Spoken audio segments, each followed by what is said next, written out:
Cada episodio es un viaje, pero cuando en un episodio hablamos de carnavales y peinados donde se esconden semillas, se me hace más presente lo otro, lo lejano, la diáspora, desde donde nos hablan nuestros entrevistades. Es un viaje el escuchar sobre otras prácticas, el hecho que nos cuenten sobre otros territorios, y también es un viaje esto de escuchar historias de diseño desde los muchos acentos y abrazando el vocabulario local de cada rincón de Abya Yala. Les deseo un buen viaje por este episodio.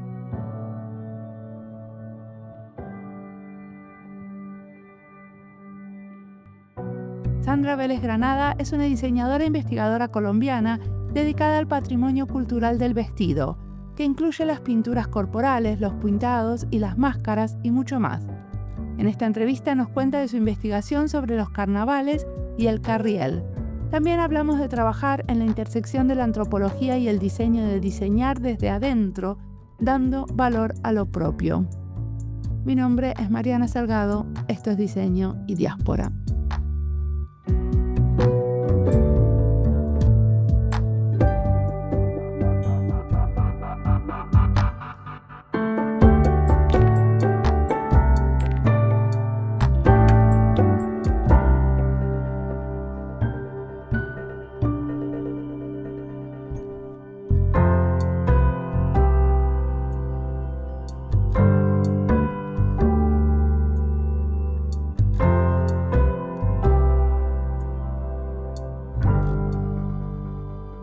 Mi nombre es Sandra Marcela Vélez Granda, como toda latinoamericana, 2 nombres, 2 apellidos. Soy diseñadora industrial de la Universidad Pontificia Bolivariana. Tengo una maestría en desarrollo que hace parte de las ciencias sociales y básicamente como mis temas de estudio han sido el diseño para la artesanía, el patrimonio cultural y en general pues como los saberes tradicionales en Colombia básicamente. Y estás en una zona de Colombia muy especial, ¿cierto? No vivís en Bogotá. Contanos desde dónde nos hablas. Así es, no vivo en la capital del país, vivo en la segunda ciudad más grande del país, que es Medellín. Aquí nací, aquí crecí y aquí he estudiado y aquí conformé mi familia también. Que es la zona de Antioquía, ¿no? Y es algo que tuvo mucho que ver con tu investigación, ¿no? Porque vos investigás sobre el patrimonio cultural de Antioquía, si entiendo bien. Así es Antioquia, en el departamento de Antioquia. Colombia está dividida por regiones, en esas regiones hay departamentos y en los departamentos, pues Medellín es la capital de Antioquia y ahí es donde se centró una de mis últimas investigaciones, que es del patrimonio vestimentario en Antioquia. Y bueno, ¿qué fue lo primero que descubrieron cuando comenzaron a recorrer la región, ¿no? Con esto de encontrar este patrimonio de la vestimenta. Ok, cuando nosotros iniciamos ya teníamos algo de conocimiento previo porque algunos de nosotros ya habíamos trabajado con nuestros estudiantes en algunas regiones del departamento y ya teníamos como unas preguntas y unos objetos ya visualizados que hacen parte como de esa tradición y de ese conocimiento colectivo en el departamento. Incluso uno de ellos, uno de esos objetos vestimentarios es patrimonio de la nación, que es el carriel antioqueño. Pero ya con el inicio del proyecto, pues entonces ya lo que queríamos era hacer como ese levantamiento de información de todo lo que podíamos encontrar en cada una de los lugares o municipios o pueblos del departamento. Pero sobre todo como con la idea de entender ese vestuario como el cuerpo vestido. Entonces no solamente artefactos ajenos al cuerpo, sino también peinados, pinturas corporales o modificaciones corporales, todos basados como en la investigadora Joanna Eicher, que habla de esas diferentes formas del vestir. Entonces quisimos incluir todas esas manifestaciones, esas expresiones del cuerpo vestido, y lo que hicimos fue como recorrer Antioquia y empezar a encontrarnos con cosas que no esperábamos o que no sabíamos que pasaban pues en esos lugares. Y contanos cuál fue la sorpresa, qué es lo que pasó. Ok. Bueno, además de eso que ya sabíamos que nos íbamos a encontrar, incluimos máscaras de carnavales. Hay un carnaval que se llama el de los Diablitos en un municipio cerca de aquí de Medellín que se llama Santa Fe de Antioquia. Realmente Santa Fe de Antioquia, pues también es como lindo contar el contexto. Fue la primera capital del departamento en la época de la colonia y allí hacían un carnaval las personas originarias del lugar y era como el momento como de emancipación o de sentirse un poco libres ante lo que estaban viviendo, pues de esclavitud. Y entonces lo que usaban era máscaras y muchos accesorios con expresiones que podían generar temor a los españoles. Entonces querían un poco asustarlos, pero también habían otras máscaras que tenían los rostros de algunos de los personajes públicos del municipio. Entonces hacían burla de estos personajes y era el único momento en el año en que se permitía hacerlo. Entonces incluimos máscaras, incluimos también pintura corporal de una de las etnias más grandes de Colombia, que son los Embera, y que tienen varios asentamientos en el departamento. Entonces, pintura corporal, ellos tienen pintura corporal en el rostro, en los brazos y en las piernas, las mujeres, especialmente las mujeres. Es decir, sabíamos que existía, pero lo veíamos como muy exótico, no relacionado como con la idea que teníamos o que se ha tenido del vestir. Entonces allí nos pareció importante incluirlo. Y también, por ejemplo, incluimos los peinados de la diáspora africana, que también hay bastantes asentamientos afro en Colombia y especialmente en Antioquia. Entonces, los diferentes peinados que constituían rutas para escaparse o guardar semillas, entonces también está incluido ahí pues como en ese levantamiento de información que hicimos o en ese gran atlas que debo decir, pues es como la primera versión y esperamos poder hacer otras versiones de otros que nos vayamos encontrando en el camino.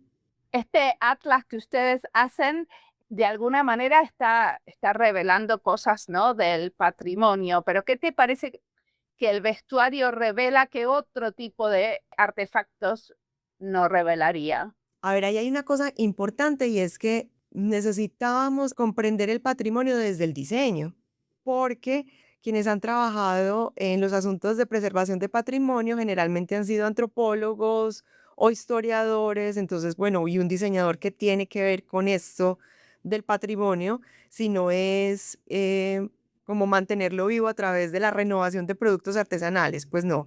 Aquí lo que quisimos fue hacer un énfasis en la mirada del diseño del patrimonio. Entonces, lo que hicimos fue traer como el análisis de esos objetos desde las tres grandes dimensiones del diseño heredadas pues de Vitruvio, la dimensión estético-comunicativa, una dimensión tecnoproductiva y funcional operativa. Entonces, así es como observamos nosotros los objetos, los diseñadores, y a partir de eso también definimos esos requerimientos de diseño. Entonces dijimos, bueno, esta es una manera diferente a la que podría ser un antropólogo o un historiador. Entonces analizamos la biografía de los objetos, de dónde provienen, cómo se adquieren, cómo es su uso, qué funciones tienen, qué funciones primarias, qué funciones secundarias, las adquiridas, además, cómo es el proceso, cómo fue el proceso productivo, si ese proceso productivo es vigente hoy o está perdido. Además, quiénes lo usan, las herramientas que hacen parte del proceso de fabricación. Entonces, tratamos de tomarlo desde todas las dimensiones, pero también hay un asunto importante ahí, es que es el lugar desde donde nosotros comprendemos el patrimonio, porque pues hay como diferentes maneras de acercarse al patrimonio y de comprenderlo. Uno es ese patrimonio regulado, que es lo que nos dice el Estado, que es el deber ser de lo patrimonial, que cumple una serie de requisitos. Otro es este que es comprendido como recurso turístico.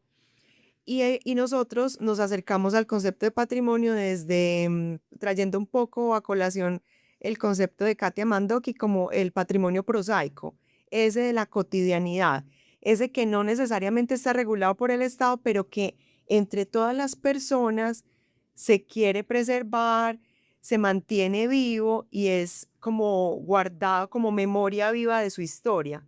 Entonces, están varios ingredientes, nuestra mirada como diseñadoras y diseñadores y esa postura que tenemos frente al patrimonio. Entonces, ahí se unieron en esa concepción de ese vestuario para Antioquia. Entonces, ese vestuario que tiene historia, que puede mantenerse vivo, que tiene además unos procesos de carácter artesanal y que habla de la idiosincrasia o de la identidad cultural de ese territorio que habita ese vestuario. Como de alguna manera ustedes investigaron también esas como historias y saberes íntimos, ¿no? De la gente. Entonces, ¿cómo lograron que los artesanos, las familias y las comunidades confiaran en ustedes para compartir eso? Bien, también ese es un trabajo, creo que este proyecto fue muy bello porque nos permitió como recoger muchas de las cosas que habíamos trabajado en otros momentos, cada uno de los investigadores que estábamos ahí participando. Entonces, muchos de los lugares a los que fuimos confiaban en nosotros simplemente porque ya habíamos hecho otros proyectos con ellos en otras oportunidades, entonces sabían que nosotros no íbamos simplemente como a hacer guaquería del conocimiento y a dejarlos por allá o que fueran solamente instrumento pues como de un proyecto de investigación. Nos acercamos a ellos, hicimos como un proceso de reconocimiento, empatía. Cuando no nos conocían en esos lugares, em, hicimos siempre pues como unas citas previas, o contactos iniciales, establecimos como una relación más de confianza a través de llamadas o de mensajes y ya después visitamos los lugares y ya esa relación se había establecido un poco y la verdad es que las personas aquí son muy cálidas y son abiertas, entonces siempre le dan la bienvenida a cualquier persona básicamente que vaya y quiera saber de ellos. Entonces son abiertos, quieren nos querían hospedar en sus casas o contar más historias, también vincularnos con sus familias. Realmente es sencillo. Este territorio se da para eso. Siempre tiene las puertas abiertas. Entonces los vínculos se pueden generar muy fácil ahí. ¿Y ustedes encontraron como tensiones entre la comunidad, o sea, lo que la comunidad considera patrimonio y lo que las instituciones tienden a catalogar como esto es patrimonio cultural? Tensiones en la medida en que todavía no están, algunas de ellas no están muy identificadas por el Estado. Y unas que se convirtieron, que ya sí, como el carriel, el que te mencionaba anteriormente, que sí están identificadas por el Estado, ya tienen pues como un proceso de salvaguardia.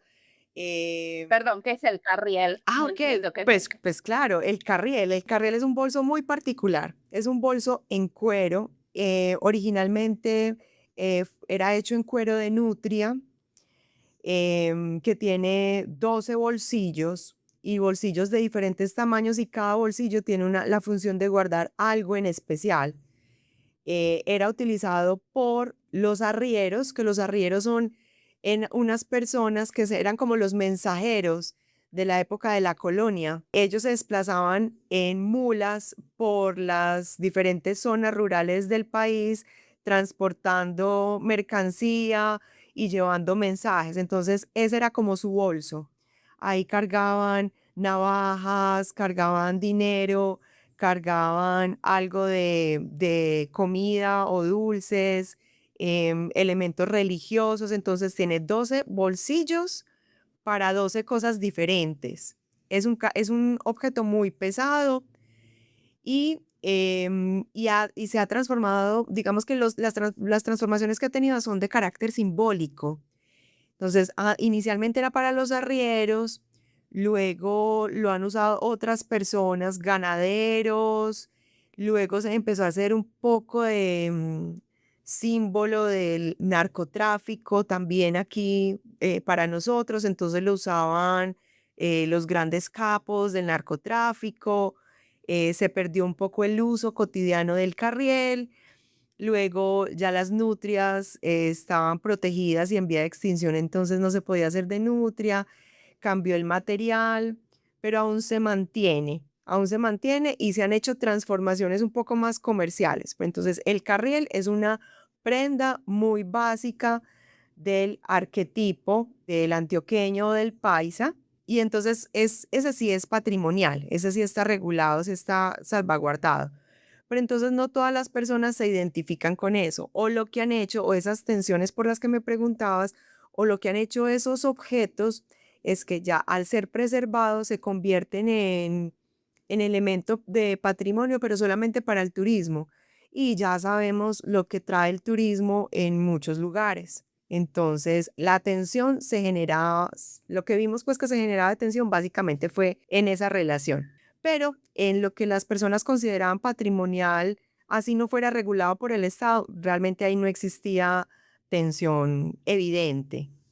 Y después hay algunos artefactos que les resultaron como muy difíciles de clasificar porque no entraban en las categorías que ustedes tenían, A ver, pues como realmente las pinturas, por ejemplo, para el cuerpo, se me ocurre.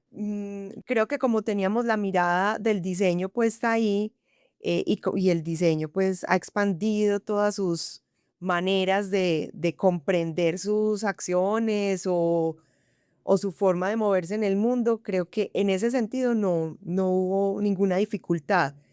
Simplemente si había algo como que no tenía, por ejemplo, función primaria la tiene, pero función secundaria no. Entonces simplemente no aparecía en ese análisis, en la caracterización. Ok.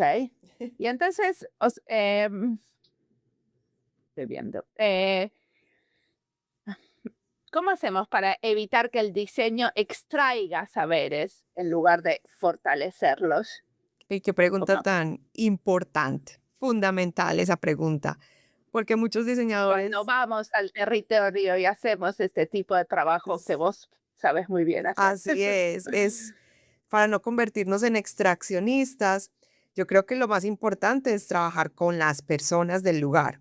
Aquí, con las personas, o sea, hacer codiseño, diseño colaborativo, que las personas del lugar participen, pero sobre todo, ¿sabes qué pienso? Y es que aunque estemos como en este boom del diseño artesanal y le estamos dando mucho lugar y mucha voz a la artesanía y a los saberes, creo que igual eso seguimos como cometiendo los mismos errores, y es que pensamos esas artesanías y esas producciones para un público exógeno, para un público, o sea, para una élite que puede pagar por eso, le podemos cobrar mucho y puede pagar por eso. Creo que si pudiéramos hacer también de esos productos algo como parte de la vida cotidiana de las mismas personas del lugar, estaríamos haciendo tal vez un poco mejor el trabajo.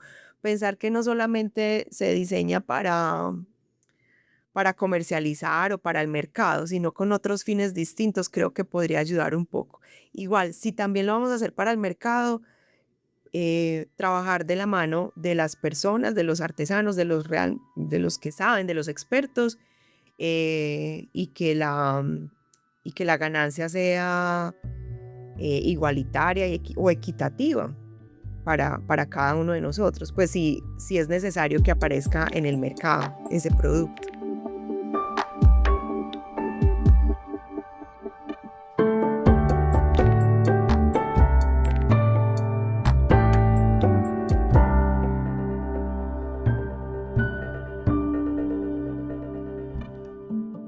Esta entrevista es parte de las listas Colombia y Diseño, Diseño Textil y de Indumentaria, Antropología, Educación en Diseño y Territorio y Diseño. Las listas las encontrás en nuestra página web en la sección de recomendados en Spotify y en YouTube. Y si estás buscando algo y no lo encontrás, siempre te puedes comunicar conmigo. La lista de Antropología y Diseño ya tiene más de 20 episodios y me pone muy contenta porque describe una práctica muy variada donde muchos investigadores en diseño se sitúan. Hay entrevistas a antropólogos que trabajan en diseño, antropólogos trabajando en colaboración con diseñadores y algunos que estudiaron antropología del diseño. No todos hacen trabajo en territorio, no todos trabajan con artesanos, no todos investigan en patrimonio cultural. Los invito a escucharla y a escuchar a muchos pioneros que aportan a la intersección del diseño y la antropología. Ahora sigamos escuchando a Sandra, que tiene muchísimo más para contarnos.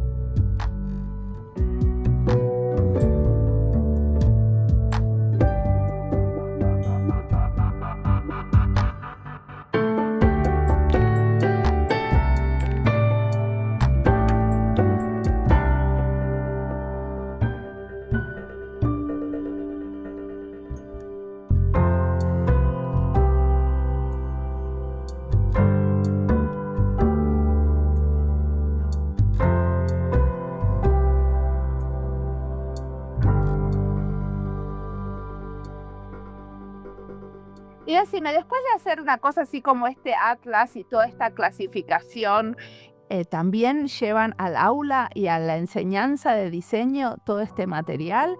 ¿O a los artesanos? O sea, ¿qué hacen con todo este material que compilan, clasifican y estudian? Claro, así como es importante esa primera fase de empatizar con las personas con las que vamos a trabajar en las diferentes regiones, es súper importante la última de devolución. ¿Qué vamos a hacer con todo eso? Pues porque investigar para los investigadores, pues no sé si tiene mucho sentido en este tema pues en particular. Entonces, claro, hacemos devolución, hicimos devolución a las comunidades. ¿Cómo lo hicimos? A través de exposiciones lo hicimos en 9 municipios diferentes, llegando a las 9 subregiones del departamento de Antioquia. Entonces hicieron exposiciones de varias de las piezas vestimentarias, fotografías y como los textos de análisis de cada una de esas fotografías, como la caracterización, recordándole a las personas que viven en esos lugares lo valioso y lo importante de eso que tienen ahí. También hicimos una exposición ya como para Medellín y para estudiantes y como que la comunidad académica se hizo una exposición virtual con realidad aumentada, donde los poníamos como a viajar con estas gafas de realidad aumentada a cada uno de los municipios. Entonces estaba el entorno del municipio y esos objetos de los que hicimos la caracterización. Y con los estudiantes ya en diseño, lo que hacemos es que en la facultad de diseño de vestuario tenemos un curso que se llama Identidades y Territorios e Identidades, y allí lo que hacemos es diseño para la artesanía en el vestuario, pues. Entonces, ahí trabajamos con una de las metodologías y esa propuesta que hicimos de caracterización de objetos como método pues de enseñanza-aprendizaje en el aula. Entonces, claro, para todas las partes hicimos devolución y también pues para el mundo académico y científico, pero cada una de las partes se entregó nuevamente y todavía pues esto sigue rodando, se sigue usando y seguimos haciendo pues como talleres o actividades. Otro ejercicio también que se hizo nosotros tenemos un ejercicio rápido que es un enunciado de diseño que se hace un lunes o martes y deben entregar el producto final el viernes. También hicimos uno de esos participan todos los estudiantes de la facultad. Hicimos uno con el tema de patrimonio, entonces también entregarles como esas diferentes miradas del patrimonio que comentaba anteriormente y ver ellos también cómo exploraban ese cuerpo vestido y diseñaban para el patrimonio o a partir del patrimonio. O sea, ¿cómo es eso de que sacan un enunciado un lunes y un martes y el viernes lo tienen listo? Me gustó eso. Y toda la facultad hace el mismo ejercicio. Así es un ejercicio que tenemos nosotros este año estamos cumpliendo 25 años, la Facultad de Diseño de Vestuario, y hace 25 años hacemos ese ejercicio entonces, se entrega una temática, se hace un enunciado el día lunes o martes. Ahí se les presentan como todos los requerimientos, todas las condiciones. Ellos tienen un par de asesorías con sus profes, con sus asesores, y el viernes es como una gran fiesta porque ellos deben llevar todos los productos terminados, no son maquetas, no son prototipos como de baja resolución, no son prototipos funcionales y los llevan en sus modelos, en cuerpos reales, con producción obviamente real y es pues como una gran fiesta, se hace sesión de fotografías, luego vamos a exposiciones, pero es un ejercicio donde lo que hacemos es como entrenarlos un poco para la vida profesional, donde te hacen pedidos rapidísimo, que tienes que entregar inmediatamente sin darle muchas vueltas al asunto, tomando decisiones rápidas y también trabajando bajo presión y fortaleciendo el trabajo en equipo. Son muchas variables y es una semana como entre estresante y llena de fiesta, pero es divertido, al fin y al cabo es divertido. O sea, que es una semana al año que hacen eso. Una semana al año, así es. Está buenísimo, me parece muy divertido. ¿Qué oficios o qué técnicas encontraron que están como en riesgo de desaparecer? Una de ellas, vuelvo al carriel, es un oficio que se llama guarnielería. Ni siquiera, no, aquí no es, a ver, Artesanías de Colombia es la entidad del Estado que se encarga de regular las artesanías en el país. Y ellos tienen como un listado de oficios y de técnicas. Uno pensaría que si se trabaja en cuero, puede ser marroquinería, calzado. Bueno, en ese momento no recuerdo creo que en Argentina hay mucho, que es el de las monturas de los caballos, todo esto. Talabartería. Entonces, oficio de talabartería no. Este es un oficio en particular que se llama guarnielería. Y es uno de los oficios que está guarnielería, porque el nombre original del carriel es guarniel. Entonces es el oficio de hacer guarnieles. Este es uno de los oficios que está a punto de desaparecer porque ya los jóvenes no quieren aprender el oficio. No le ven pues como ningún sentido a quedarse en casa haciendo este tipo de objetos.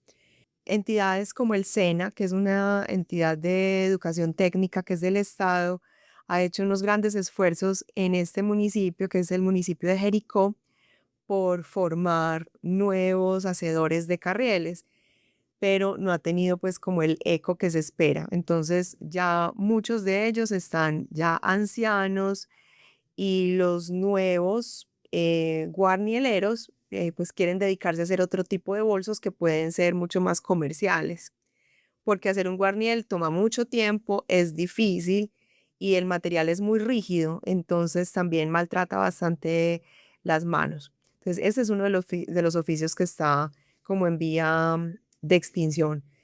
Todavía le quedan unos años, pero está pues como en riesgo. Existen otros que se han modificado, por ejemplo, y que pasa todo lo contrario, que es un oficio tradicionalmente pensado para vajillas como la cerámica del Carmen de Viboral, y lo que están haciendo ahora es incorporarlo al cuerpo.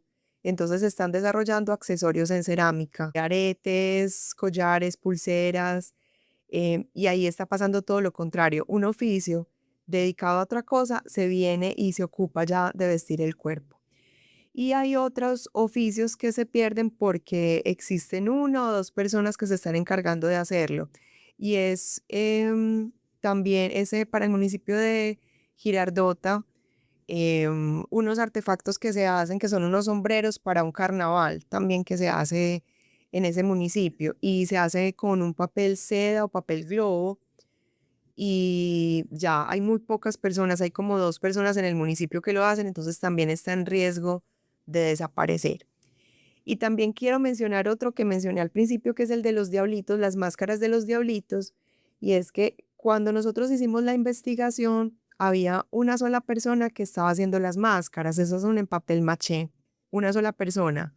Pero este año regresé con mis estudiantes al municipio, en 2025 regresé con mis estudiantes a Santa Fe de Antioquia y pasó todo lo contrario. Después de que una sola persona lo hacía, ya se empezaron a interesar muchos jóvenes gestores culturales y ya hay un grupo de jóvenes que también hace las máscaras. Entonces como que pasa de todo. Unos cuyo oficio es difícil de replicar y los jóvenes no quieren, otro que simplemente quedan 2 personas y eso está tendiendo a desaparecer, otros en los que el oficio se traslada de función y pasa al cuerpo y otros donde los jóvenes le encontraron un sentido especial y lo están reviviendo. Vos escribiste 2 libros que vamos a recomendar, obviamente, ¿no? En nuestra página web sobre este tema. Pero ¿qué te parece que Antioquia necesita para proteger su patrimonio vestimentario a largo plazo? Creo que necesita que los diseñadores de vestuario estén mirando más hacia adentro y no tanto hacia afuera. ¿Y qué preguntas te quedaron abiertas que podrían convertirse como nuevas vías de investigación? Pues básicamente esa que tú acabas de hacer, porque la respuesta puede ser muy clara, que miremos más hacia adentro y no hacia afuera, pero entonces, ¿cómo empezamos a mediar con todas esas tensiones y esas fuerzas exteriores para que estos diseñadores puedan trabajar, puedan llevar mercados a sus casas, puedan vivir del diseño y puedan vivir del diseño en Latinoamérica y para Latinoamérica? También cuál es la responsabilidad o cuál es la agencia del diseñador en estos territorios para dotar de capacidades a las personas, a los artesanos, para que sigan desarrollando sus actividades y no tengan que irse a las ciudades.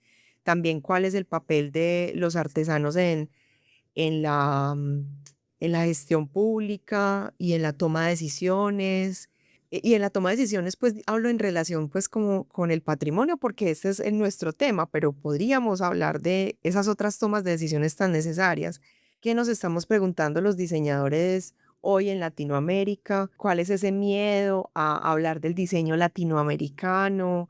En fin, cómo hacer diseño sin hacer apropiación cultural, sin extraer, cómo hacer que estos chicos que se están acercando a estas maneras de relacionarse lo hagan bien y lo hagan de manera responsable y continúen también haciéndolo en su vida profesional.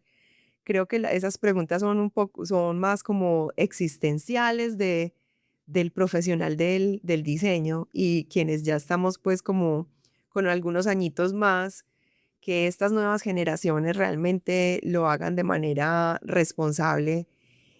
Y voy a hablar pues de manera muy colombiana, que no metan tanto la pata como tal vez lo hemos hecho en versiones anteriores los diseñadores. Muy bien, y decime, ¿qué tenemos que leer, mirar, escuchar para inspirarnos en este trabajo, aparte de tus libros? Ok, creo que hay que leer Arturo Escobar, todos sus textos, no solamente los recientes, los más recientes que hablan de diseño, sino también los anteriores, porque el diseño está estrechamente relacionado con los procesos de desarrollo de las naciones. Entonces, todos los textos de Arturo Escobar creo que hay que leerlos. Hay que regresar también a Paulo Freire, quienes somos diseñadores y profesores o maestros. Hay que regresar siempre a Paulo Freire, Freire con el de la educación o pedagogía de los oprimidos. Em, Creo que hay que leer también a Mancini con las nuevas propuestas o las propuestas más recientes de los últimos años de Mancini. Em, Creo que eso... Ah, bueno, ¿sabes qué? Creo que ese pedacito creo que lo pueden cortar, pero yo no te mandé a alguien que es muy importante para nosotros en Colombia.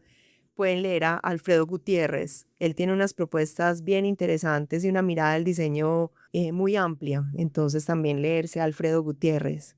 Alfredo es como, le di un premio a mi cupido de entrevistas, porque anda por el mundo y siempre me va diciendo, esta persona tienes que entrevistar, esta persona tienes que entrevistar, esta persona tienes que entrevistar. Obviamente que lo entrevisté, pero ya hace añísimos. Sí. Perfecto. ¿Y en el futuro qué tenés ganas de hacer que todavía, a qué te vas a dedicar próximamente? Bueno, yo tengo unas preguntas en relación con la artesanía y la sostenibilidad, ya no solo cultural, que ese ha sido como mi foco, sino qué pasa con la artesanía que todavía no tiene como procesos limpios, o unir como los conceptos de artesanía y diseño circular. Quisiera, pues, me estoy como empezando a preguntar por eso, porque la circularidad se ha visto mucho en la industria del fast fashion, pero en la artesanía también se generan muchos residuos, también hay bastantes contaminantes. Entonces, estoy como empezando a preguntarme por ahí qué es lo que va a pasar, qué podemos hacer también en ese sentido. Perfecto. ¿Y qué le recomiendas a la Sandra joven que recién se acaba de recibir y está pensando qué hacer con su vida laboral? como diseñadora? Esa pregunta no me la esperaba, a ver. Algo te tengo que sorprender. Claro. A la Sandra joven, ay, que se equivoque sin miedo, que se equivoque, que explore, que se relacione con muchas más personas y definitivamente que vuelva a trabajar en este asunto del saber local, de los haceres, que vuelva a ese lugar también y que lo explore nuevamente, pero que no le tenga miedo al error realmente y a expresar lo que siente y lo que piensa, porque siento que he estado muchos años en silencio, como pensando que todo esté perfecto para que salga. Y no, pues es importante salir, equivocarse, no importa que la gente hable, que te critiquen, lo vuelves a hacer y se acabó. Creo que eso le diría. Muchísimas gracias por la entrevista. Oh, gracias a ti.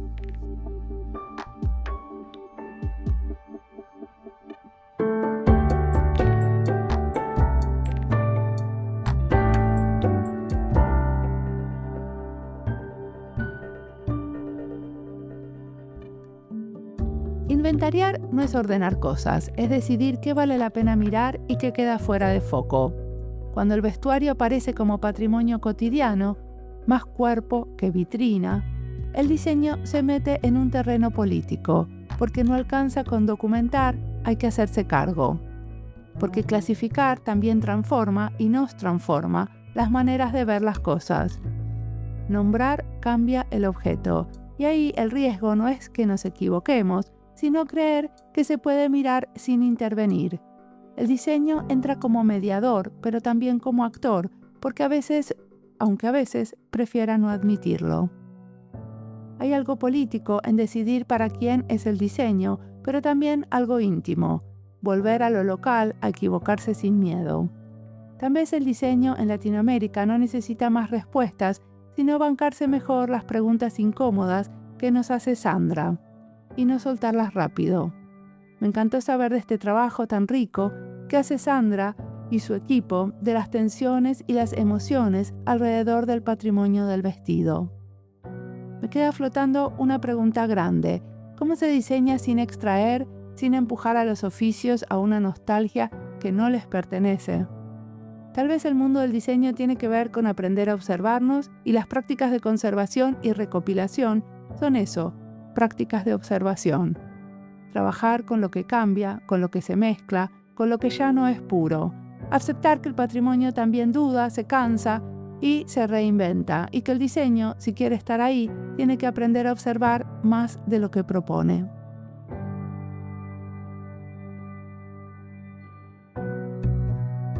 Como siempre, la música del podcast es de Antonio Zimmerman. El diseño de sonido es de Andy Fechi. Este podcast está publicado con licencia creativa común con atribuciones. Esto fue Diseño y Diáspora. Pueden seguirnos en nuestras redes sociales en YouTube, Instagram, LinkedIn y Blue Sky o visitar nuestra página web diseñoydiaspora.org. No olviden recomendarnos y recomendar nuestros libros. Nos escuchamos en la próxima.